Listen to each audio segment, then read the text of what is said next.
Mind, your own mind has two powerful aspects. One is it can think, means be creative, imagine. Another is it can observe, watch, that is what is watching. If either of the two is achieved thoroughly 100%, the other thing stops. You all know, if you come across a beautiful scenario and you become dumbfounded, speechless, inexplicable, using the same technique. Otherwise, here the mind always gets involved with the thoughts, becomes a chatterbox. Its imagination just now has gone out of control, more than that is necessary, making you to forget your real self to that extent that it has engulfed.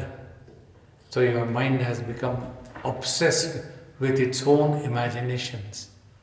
We need to bring it down to a silent level so that its attention can go to itself. That's when you will realize who you are, how you exist as the infinite. For that purpose, this watching is told.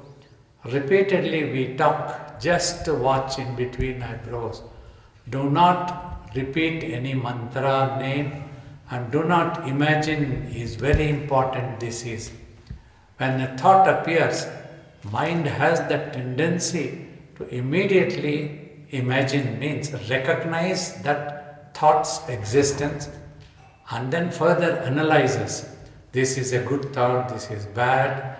It even forgets that this is a thought, this is good, this is bad. Why not this happening, another this happening, somewhere else something happening. And then it gets carried away. It runs, it imagines. That needs to be stopped. At that time, you exercise the willpower and without bothering what it is, just watch. See, if I tell, watch, your mind has a tendency, oh, that's Baba's right hand, he has 5 fingers, he is raised as a blessing. Nothing, just watch and don't think anything. Whose hand is this is not necessary. How many fingers it has, not necessary. Whether he is blessing or not blessing, not necessary. Like that, in meditation also, all visions, all thoughts are simply imagined myths which will not take us to the ultimate truth. It can keep you holding even if it is God. We were taught finally because if we are like in a country like India, in Hinduism, Sanatana Dharma, having been born, it was natural for us that we were brought up through Bhakti Marga. We learnt the chants and other things sitting next to our mothers on her laps. So that's very much with our life. But through that, through Adi Shankara's teachings, Ramana Maharshi, and through Upanishads, we learnt about the ultimate truth. He is infinite and silence. So that is how it goes. So that is the important thing that we all learned for this purpose.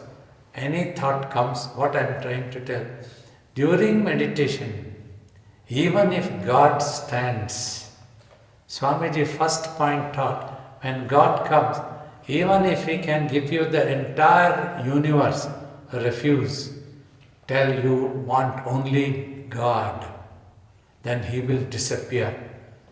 Because He knows that form also is limited.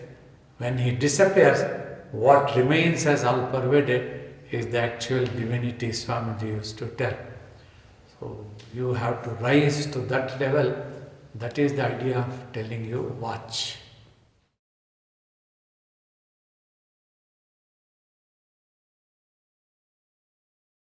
Again, I will tell you, this is a matter which you must not bother about, because you will get involved. into analyzing, you will try to use your own intelligence. Whoever is the hell watching or thinking, just watch. That is important. When you become quiet, that aspect would have gone.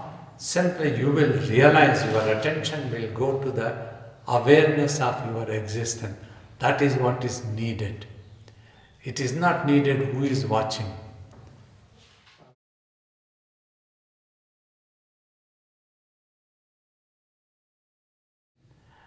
The words that has been used, Swamiji once jokingly told, shall we call our meditation as a Jangama Dhyana? He said, Jangama means eternal existence. Sthavara is the opposite word, which is an impermanent. This universe, this world, it will go away, it will disappear. But the Jangama has neither appeared nor going to disappear. So when Jangama Dhyana means, when you are actually meditating, you are trying to meditate on the eternal existence, the ultimate truth. That's what is Jangama Dhyana.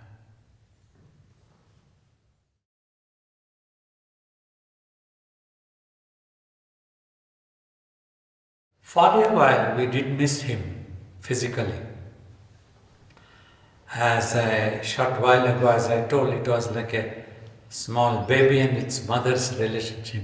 Suddenly that baby loses mother, so it's bewildered in this world. This world is like a aimlessly moving in the forest, don't know where to go, what the path type of. That was the relationship that was built up. He loved like a mother, he taught like a father, a guru. Always looked after that we don't deviate from the right path. He took care that we don't get attracted to the world also, to the extent. Means he was protective so much that several times he used to test whether I want to get married like anybody else and go to the world also. For example, I'm just trying to give a brief what the relationship was, how much care he took. One of my college professors was also a devotee of Swamiji. He was visiting Swamiji in Bangalore. So he asked that professor, hey, what shall we do with this boy? Should I get him married? Yes, Swamiji, it will be nice. They both husband and wife can serve you. He pulled him up, the professor. If you had met me at this young age, what would you have done? Swamiji, no marriage, my God. Then why do you want him to get married and get involved? You want to trap him to the samsara? He pulled up. Like that, he was very protective always and used to tell. Then he would look at me. Why do we need any marriage? Neither me nor you are born for this world, not the marriage. Our job is different here. Like that he used to tell. So that was the beautiful relationship that was built up. We gave him food, we used to bring him food, he used to be talking, I used to be asking sometimes alone, sitting, feeding him. He used to eat food, take him milk early morning. And we used to give him oil massage and give him a bath regularly. He couldn't have his own bathing, and so we used to give him bathing, put him cloth, everything. So we attended to him. So that we missed. When I saw the body, there was no prana. Swamiji physically was not there to address to us or talk to us. He had dropped the body. Means he had become quiet. Scientifically, spiritually, technically for us today that we know he had not gone anywhere. Simply the soul becomes withdrawn when the brain dies and it is not in touch with the universe. In the language or in the way that the universe recognizes. Like all of you easily recognize if Shivaratri, Balayogi or Babaji sitting in this body, and you can ask me a question in English and you can get an answer in English is possible. But if this is dropped, anything happens to this, the brain stops. Then no English would work there, no communication would work. Like that Swamiji's body was kept in Adivarapeta. Ambaji traveled with me in 1994. A couple of years ago, before that only she had come, she had become fond of me. She had adopted me like an elder brother. She bought my ticket from her tuition. She used to get some pocket money to travel from Delhi to Adivarapeta. She paid for my ticket also. Several others had joined. So she was sitting all the time with me. She used to be like a shadow at that time also, glued to me wherever I was, if I was sitting, singing, watching Swamiji. So that miss was there. To this body we gave that. Others were behaving in their own way, whatever knowledge they had. Oh, Swamiji will come back, we have to keep the body. Some people going into trances. I am Shivabalayogi, I have come back, I am going to come back to this body. All those things never appealed to me. I never thought, this is not spirituality, this is not the truth. Swamiji is everywhere, but we are missing him. Soon it should be all right. Then after the final rites were performed, the body was placed in Samadhi. From there I went to Mysore. We went on the Chamundi Hills where Swamiji used to take us to a place called Markandeya Cave. So I sat there probably about 3 days meditation I was there. I was so much withdrawn and nothing interested. I told Rekha, you all go to Delhi, I will come and join later. I'm going to there. So I went there. Properly on third day, that's what Swamiji told when he appeared. He appeared there and told that you have done 20 years of service selflessly without allowing any thought to come, means why I have to do this or like this. No resistance, no question. Once he told, he used to tell, do it like that. So that has given a fruit of 7 years tapas. If you sit for 5 years, the mind will go into nirvikalpa. That should be enough good. I was not inclined at that time. I want to do bhajans and do service to the mission. What will I do by doing tapas without you? Okay, no, and the time is right. When it comes, I will create circumstances in such a way that you will be made to sit for tapas. So then from there I came to Dehradun, and on November 10th was the Kartik Purnima day. I did some homa also to honor the Maharani Kailash Kumari, who had donated the Dehradun ashram property to Swamiji. Evening we sat and we did arati. After the arati I saw Swamiji coming out of his big photo, and he took my hand and dragged me to the room behind that. So there was only one cot was there, nothing else was there. There he made me to sit for tapas and touching in between eyebrows. Just keep watching here and don't get up and don't open your mouth. For 5 years you have to sit. So one important sentence I always remember there. Either you come out as a yogi or your dead body must come out. Must not abandon. That's what Swamiji always taught. Do or die. When you are ready to take up that, then the divine is there for you always. With that determination must come. So that was how I went to tapas. Then Srinivas became Shivaratri Balayogi. Ambaji came and she took the initial photos. She used to have a camera.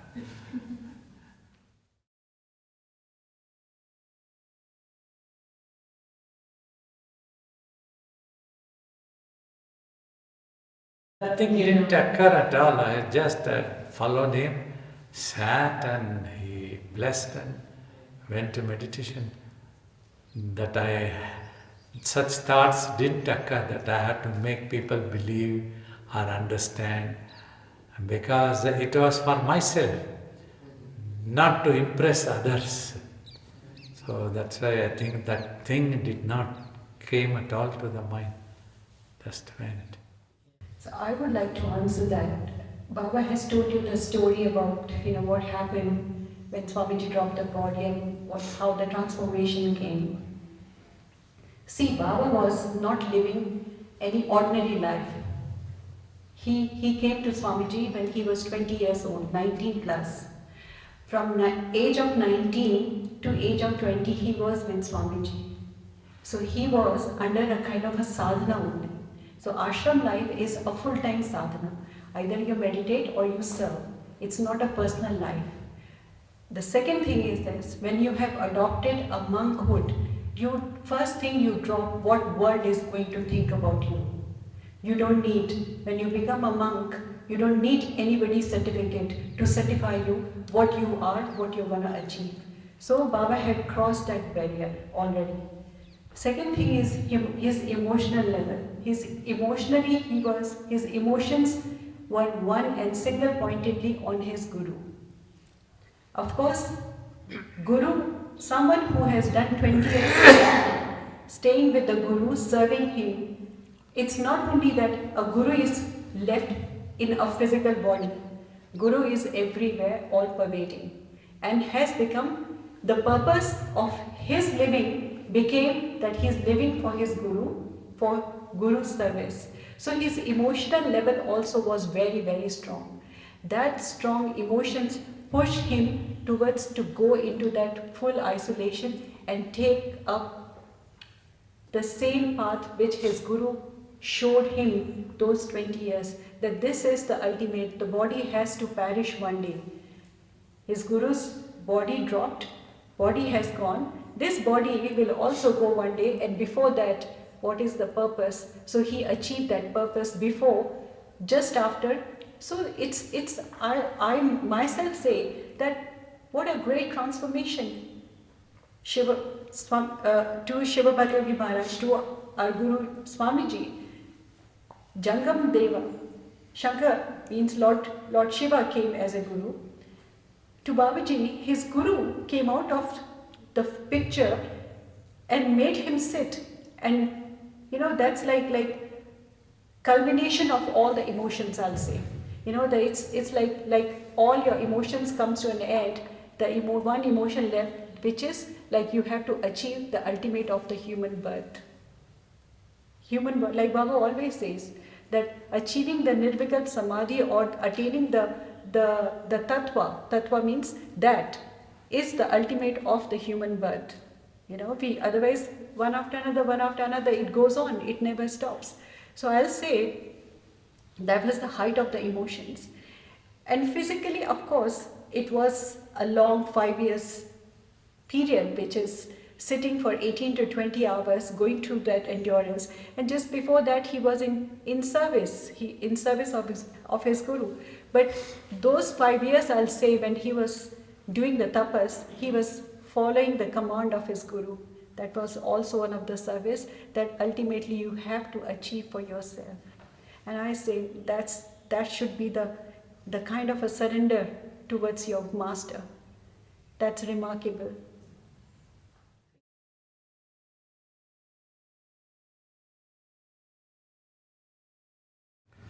One important thing, ultimate truth, the divinity is infinite. I mean, just like space, it's simply all pervaded. But how do we get to see the divine in a form through Bhakti Marga? Technologically, if we speak from the viewpoint of a scientist or a technical, mind has the ability to be creative, imagine. And this imagination, creativity is not an ordinary quality. That's the amazing power. You all know in this world, humanity has achieved so many discoveries, inventions, based on the mind's power, its observation power, learning power. Like this, it has tapped the energies in the nature. All these things have been possible. So such is the power of such. The same thing if it is turned towards divinity, like when we sing Hanuman Chalisa, This is, for us, it was not an ordinary stone sculpted. It was Lord Hanuman sitting there. So that is our bhava, means that is the genuinely, that is how for us the imagination becomes obsessed with the divinity, means obsessed means falling in love. That's what it is.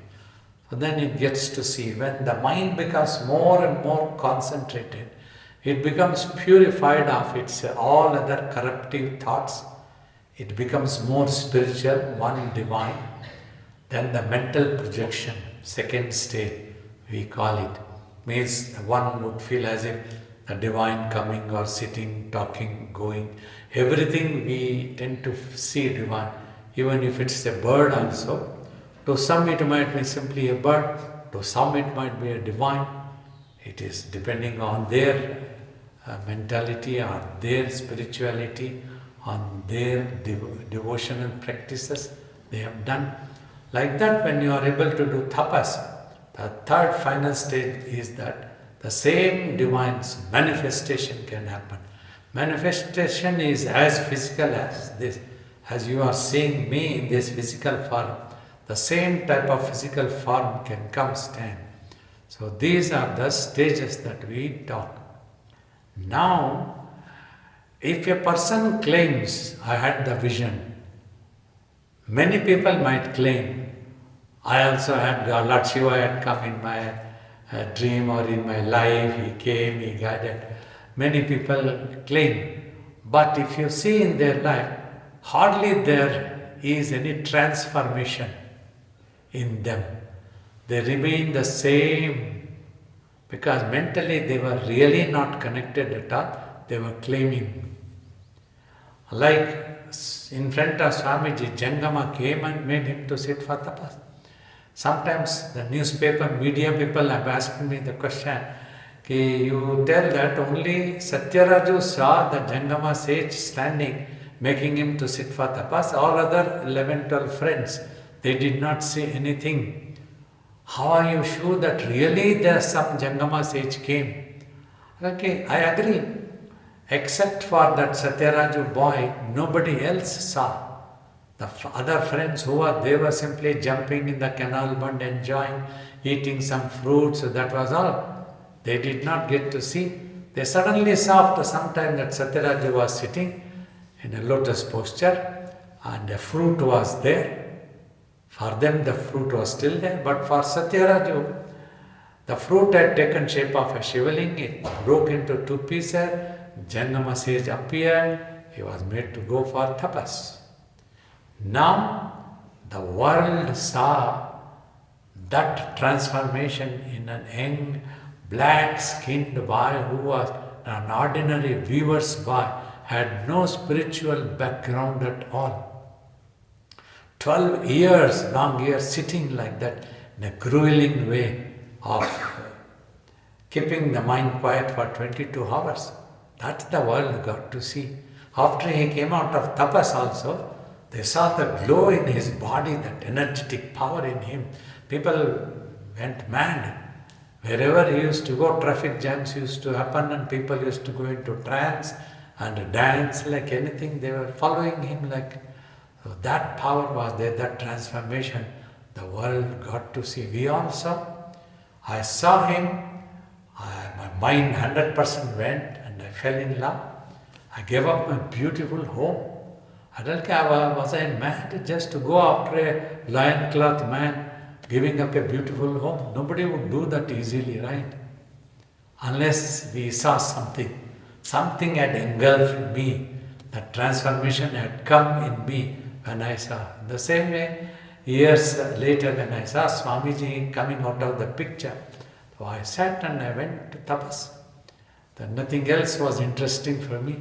Everything was there, a beautiful building, ashram, palatial building, as an ashram was there for me, for my disposal. We could eat anything that we wanted. Everything was comfortable. Even if I wanted to sleep until 12 o'clock, nobody would have pulled me up. But 20 years of that training, that transformation came in me also. We forgot everything else. And thus we went into tapas. So that is how the manifestation, actual, if you claim that Babaji, I also saw Swamiji, means transformation must happen, otherwise I will cut your head. You are sure of this.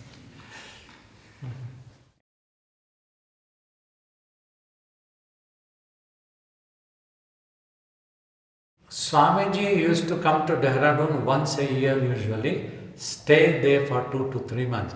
That time was very busy, right from 3:30 early morning to 12, 1 o'clock. There was hardly any time to sit down and meditate like this.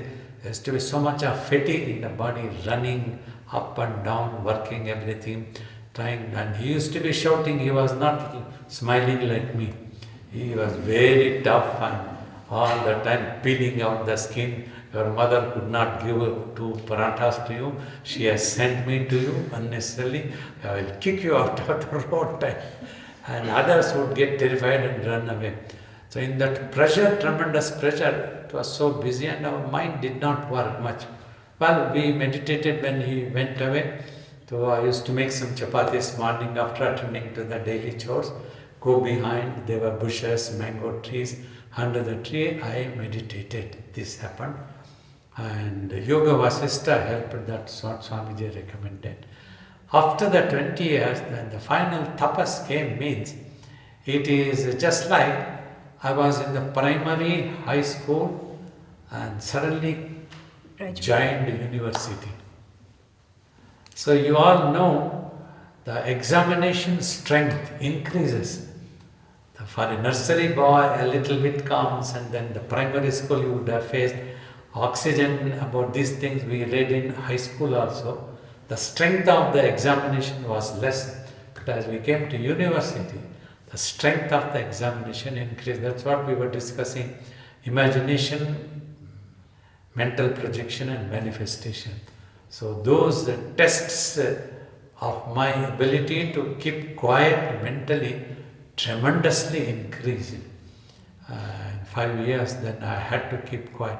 Not to react was the thing that Swamiji taught. So it was suddenly a giant leap.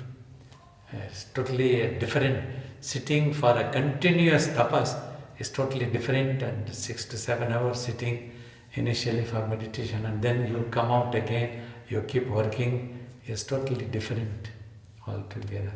Means you become a resident of the ashram, you just come once a week, sit for 1 hour meditation and then go away.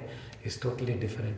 That's what Ambaji was trying to tell. Yeah. Ashram life is a very tough life. It's a very genuine question, I will say. You asked that Baba's mind was already silent, or was it during the 5 years of tapas? Baba has given the answer that you have to, for anything, you have to step onto the first ladder, then you get onto the roof. When you reach onto the last step, you get onto the ladder. So, it was the process, and process happened. Nobody in the world, if somebody says that I meditated 10 minutes and then I meditated 1 hour and then 20 years, it's not possible. It's a bluff. It's just a made-up story. When you live that particular life and dedicate your hours, it's the same thing. When you first day join the school, you cannot write the thesis and become a PhD. So to become a PhD, you have to spend 20 years of your life, then you could able to write, achieve that thesis and become a doctor. So same thing, Baba worked 20 years on himself, living in the ashram. Seva and that mindfulness all the time, meditation, and with this pure detachment. I was talking to someone just 2 days back. Ashram was not with all the facilities. You have to sacrifice all your egos. You have to depend whatever comes, very little, very, very little. And then with that contentment, happiness and sacrifice, you meditate. You cannot meditate when you have all the luxuries of the world. You can meditate better when you have nothing. That's what I feel like. when you have nothing, you meditate better. When you have everything, your mind goes on to the just managing. It's when you have a lot. So he meditated 6-7 hours was a natural thing for him. Then a time came when he realized that now he can, his guru blessed him, the divine blessed him, made him to sit for hours and hours. To anybody believes or not, but I was there from the day one. I was there and I saw that and I took care. So I know that how intense his meditation was. Can any of us, without doing those 20 years, can it be possible for us to sit without sleeping for 5 years?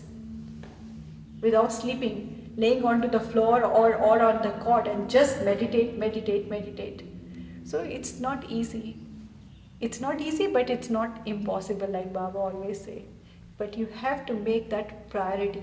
To become to achieve anything in the life, you have to put that much of efforts, and then the results will definitely come. Thank you.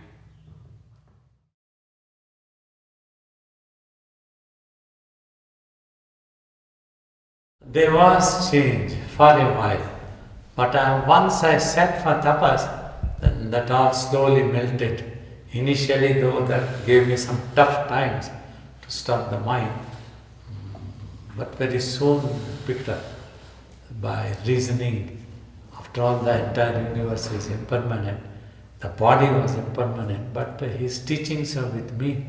His love, his care is with me, and what he wanted me to happen is with me. So like that, the change came slowly.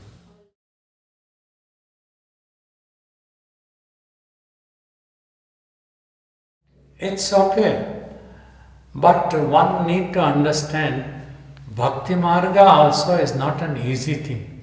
Very often in our society, we misunderstand if I am on the Bhakti path, and that's very easy.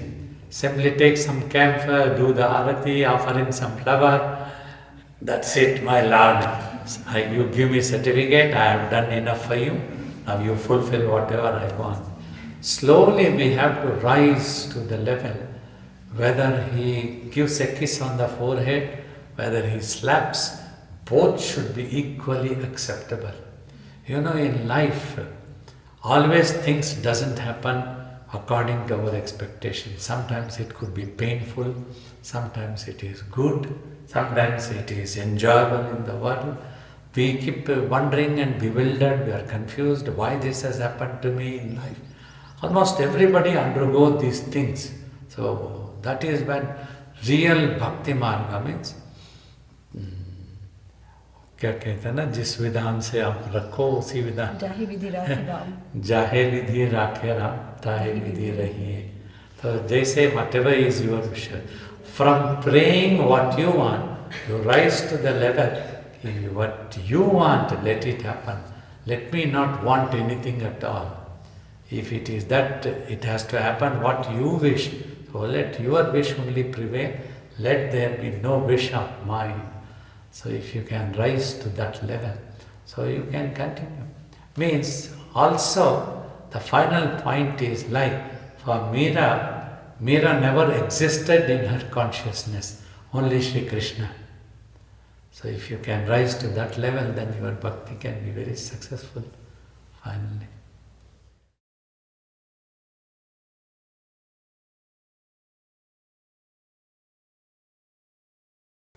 So you initially don't bother where the location of the central point is there, because the eyeballs move parallelly, it doesn't come into one direction easily. So we try to teach closing the eyes, just watch the front portion. Let anything appear, it may be dark, it may be light, thoughts, anything good or bad, just go on watching without even bothering where is that location. That the master said, watch in between eyebrows. Slowly, in due course of time, it will start coming. You have to take care. The much that you are able to keep the eyeballs steady, then that can make the mind also stabilized and become stand still. So that's how you have to go for practicing. Then the meditation will be smooth and you will get to see good results.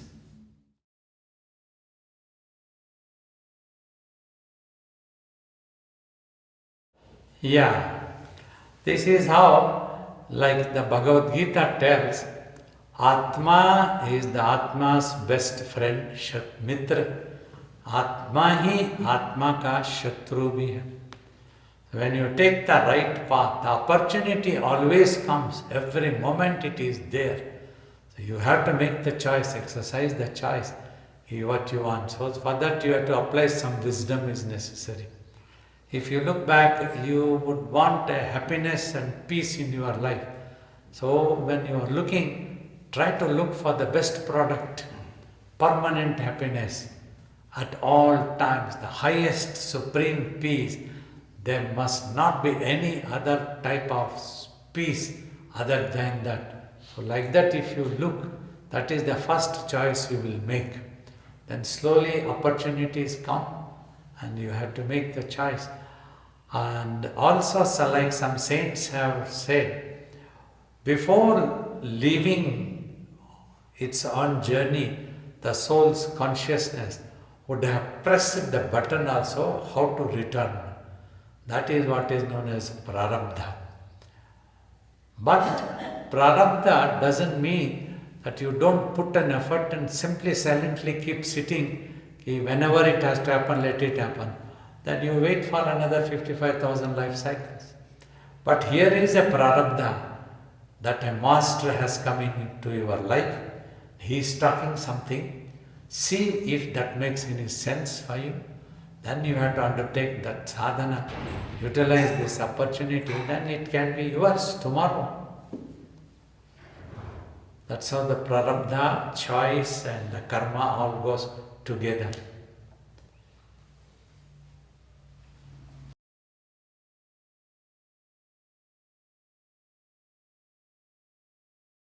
You would have read in several saints' lives, telling from the mouth, that's what generally we call it as lip sympathy, I want God. So everybody is there or there, the master says, who all want God? I all want God. So then the master takes one and presses him inside the water. He is so miserable for a little bit of oxygen. And that is taken out. Then the day that you are really miserable, you want God, you will see God. All the people who have raised their hands, they are not sincere. The moment I take the cane in my hand, they will all run away.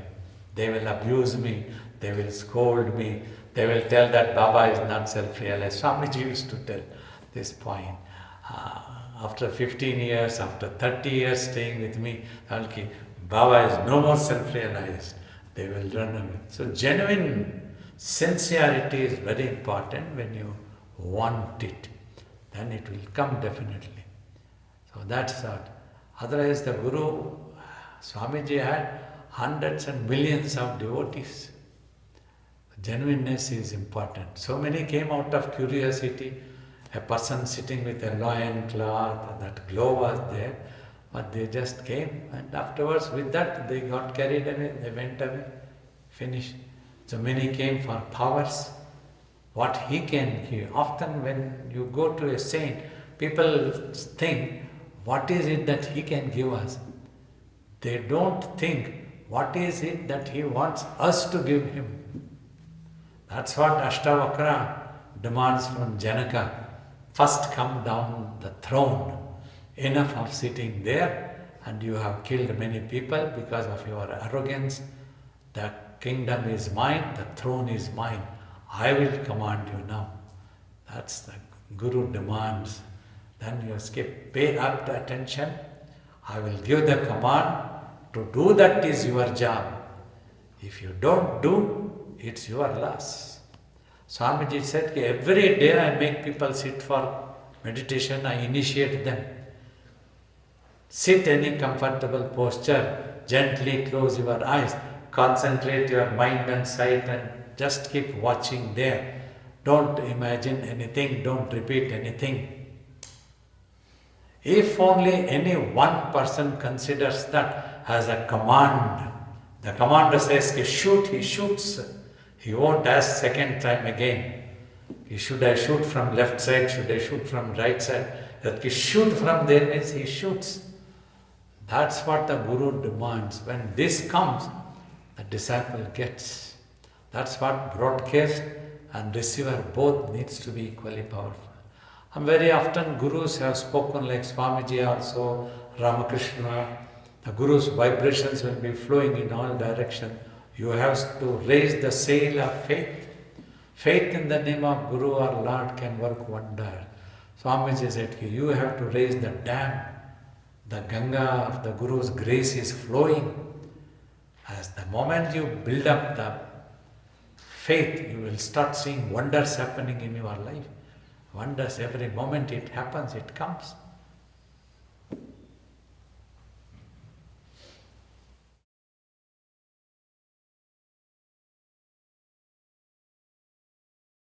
See, generally all these things were framed by sages or elders, forefathers, because though God is everywhere, it's very difficult for everybody to visualize the divinity in everything, as everything. So that is why pilgrimage centers were recommended. Though God is everywhere, He is in your house also. But till you don't become matured and ripe to that level that you are able to see the divinity everywhere. So a pilgrimage is always encouragement.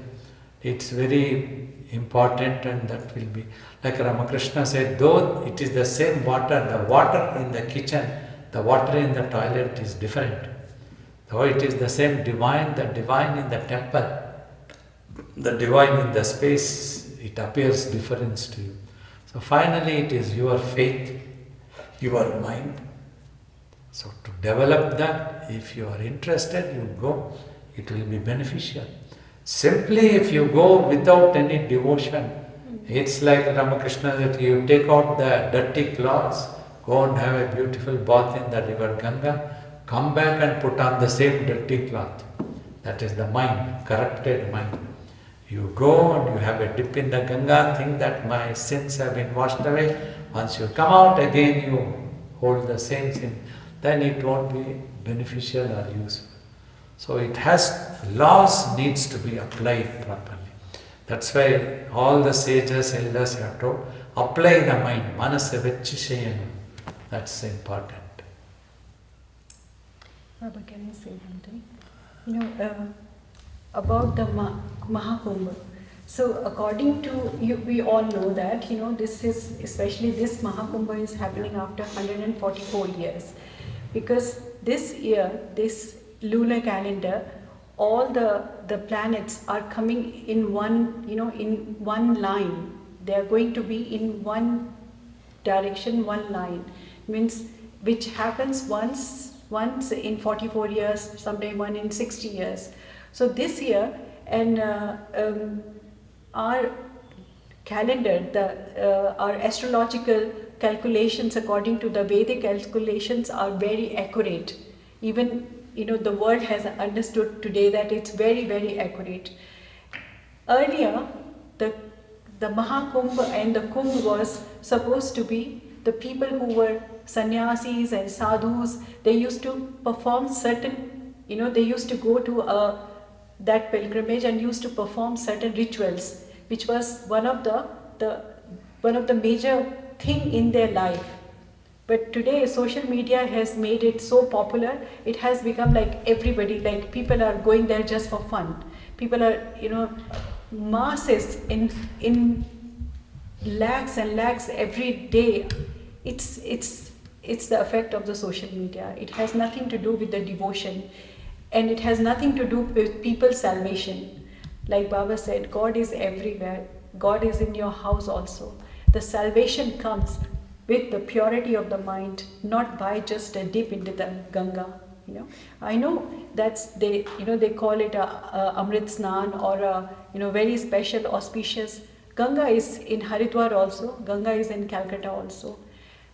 That particular moment could be auspicious But just having a dip in that auspicious moment cannot give any salvation to anyone. I don't think so.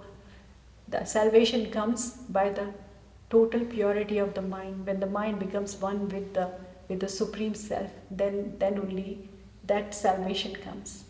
So those Nagas and those sadhus used to practice that meditation, and then, like, taking a dip, like coming out of their wilderness or their isolation and coming on a particular Bahurtam and taking a dip. That used to be the part of their rituals. But today, the social media, television, and through different platforms, it has become like a picnic for masses going for it, believing that they are going to attain salvation. Again, the Mahashivratri also comes. We don't celebrate Mahashivratri on one particular date, like, not like 25th December. It's not every year 25th December to us, or February or January. Dates changes, and that changes according to an auspicious Muhurtam, where we consider, as a Sanatani, we consider that it is the auspicious time when that particular night, both the Shakti and the Shiva are aligning, are coming together. And that is why we perform certain rituals at particular night and, devote the entire night singing the praise of Shiva or Shakti.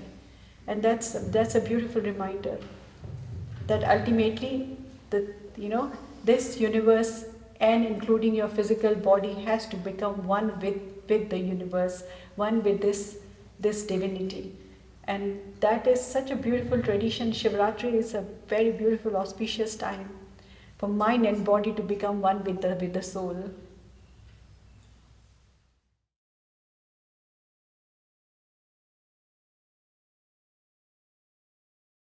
First, technologically, whenever your mind is quiet, even for a moment, it connects to divinity. Because mind has no third way. Either it is into imaginations and extroverted, or when it becomes quiet, it goes to its origin, tries to go. That is the basic idea of spiritual exercises taught. Either you make the mind single pointed through Bhakti Marga and so on, Karma Marga, Jnana Marga, or when you can achieve total silence, it goes. So like that, when you are active in this world also, whenever you think that you are happy, you enjoy that serenity or happiness, that mind is quiet and it is trying to connect to divinity. Even for any reason of this world also, that can be. But unfortunately, the things of the world are not permanent. Very quickly we lose, and thus the mind also loses its path, goes back. So thus, if the mind is quiet, that gets connected. Unknown to you also, it gets connected.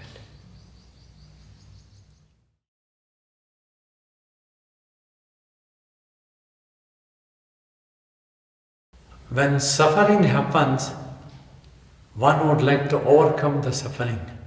So we want some anchor. And we try to pray to the Divine to help us to overcome such a suffering. So it prays, it tries to remember the Divine. On the other hand, imagine if everything happened to a human being according to his mental wishes in this world, he would never have bothered about divinity. If everything happens of what you want in this world is going to give you everything, why would you need God? So you need God because there is something that you are missing, you are losing. That I tell in another way also, your mind doesn't stop anywhere except divinity, because it is looking for the same peace that it had enjoyed by remaining in the self. So that's how it suffers. That suffering connects it to divinity. If it is away from the divine, it suffers again, then it gets connected to divinity. So we must consider a suffering in this world as a boon, as a blessings, as a grace, and divine gives us an opportunity to know our real self, to get connected to our source. So, though it is unfortunate, nobody would like to suffer. But without suffering, I feel I would never have known anything about the divinity. Even for no reason also we suffered because we wanted that truth. But only the suffering brought us. What suffering Buddha had to undergo? He was a prince. He was given every comfort. His parents, his father never wanted Buddha to come outside the world and know anything wrong of the world. Yet, when the time was right, the destiny brought him out. But the moment he saw somebody else with whom he had no connection at all, it was no blood relation, no friend, not known, that person was suffering with old age and some illness, Buddha became restless. But usually for us in this world, either my own body suffers, then I suffer, or somebody connected to me very closely, if they suffer, then we suffer. If somebody, innocent person is suffering in the Middle East or anywhere else in the world, we don't get affected easily so much because we are not connected, our consciousness is not connected. But to Buddha, his consciousness got connected to himself. Why should we become old? Why should we die? Why should we become ill? He became restless and he gave up his beautiful kingdom, a beautiful wife, a beautiful child, until he couldn't find that truth. Thus, sometimes suffering can help us to get connected to divine. Another example is Kunti. Kunti tells Krishna, when we were suffering, when my children didn't have any kingdom at all, they were being subjected to injustice and cheating, everything. Still our minds were very peaceful and happy because every time we used to remember you only. You would come and help us. We prayed always, oh Lord, help us, we are into trouble. But today we have the empire, my children, my son is the emperor, everything is there in this palace. But still my mind is not that happy that the moment that I would remember you and you would come. Please give me suffering, Krishna, so that I can remember you.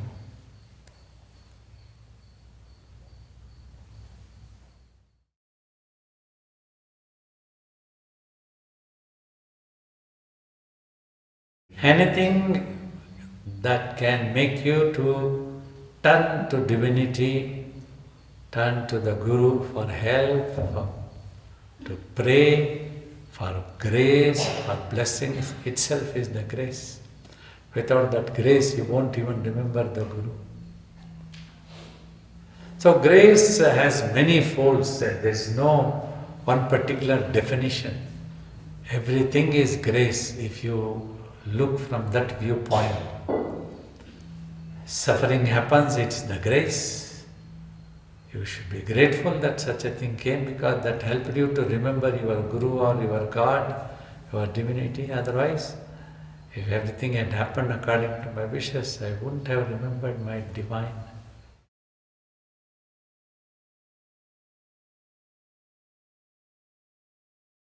Yeah, if you can catch hold and become devoted to that grace, trying to understand. That's why faith, like my Guru said, you lose anything is no problem, but do not lose faith. Maintain that faith. Whatever is happening, even if things are not happening according to your wishes or your likings or you think that something bad is happening to you, why you are subjected to injustice, why you are subjected to a cheat, anything. But all such times remember, maybe the divine has something good in his store for me. That's why this is happening. In spite of the fact that I wanted that this should not be happening, it should be like this, I have prayed my God, my Guru, still if it is not happening, it is His grace, something. He knows what is good for me, whether having an ice cream is good or bad for me, my mom knows.